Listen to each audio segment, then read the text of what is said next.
Well, next Thursday marks 20 years since Princess Diana died in a car crash in Paris.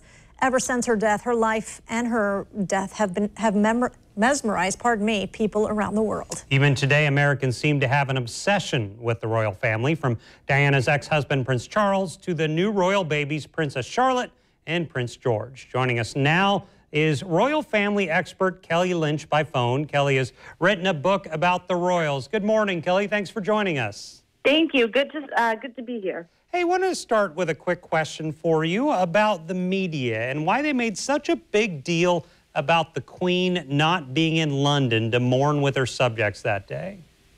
Well, for the first time in her entire reign, she had put her family before duty. She was up at Balmoral Castle during her summer break, and she made sure that newspapers were not there. No mention of her, Diana's death was, spoken. So she was protecting Prince William and Prince Harry, shielding them from the media. So when she was doing that, people in London and the media felt that she was neglecting them, when in fact she was protecting her grandsons who just lost their mother. And I want to bring up the issue about her grandsons, because they have been in the public eye for all of their lives, and especially so over the past few weeks and the past month in anticipation of this 20th anniversary. What do you make of them and how they've handled the tragedy of their mother's untimely death? She would be so proud of them. She would be they've done a remarkable job of carrying on her legacy. And also, they've been speaking out about mental health, mental wellness, and they're going to be speaking in an upcoming documentary on the BBC in which they talk about, her death, what it meant to them to, be with their grandmother and their father, who raised them as a single father after Diana's death. So, and they defended the Queen. They said she did the right thing by protecting us, and then she went back down to London to mourn with her subjects.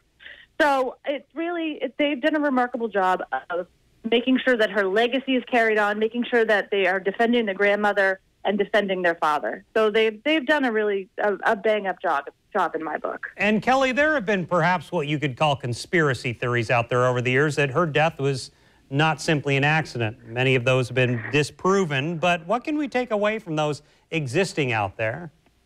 A lot of blame was placed on the Queen and on Prince Philip, Prince Harry and Prince William's grandfather, when in fact there is no way, having studied them for as long as I have and intensely as I have, that they would ever do something to their grandson's mother. Whether or not they disagreed with what she did, whether or not they liked her, they would never, ever, ever, in my opinion, and I think my opinion is quite educated at this point, that they would ever do something to put Diana's life in danger. And that, those theories were widely, believed, and rumors would fly. It was Mohammed Al-Fayed who was behind a lot of those conspiracy theories, but they've been proven false.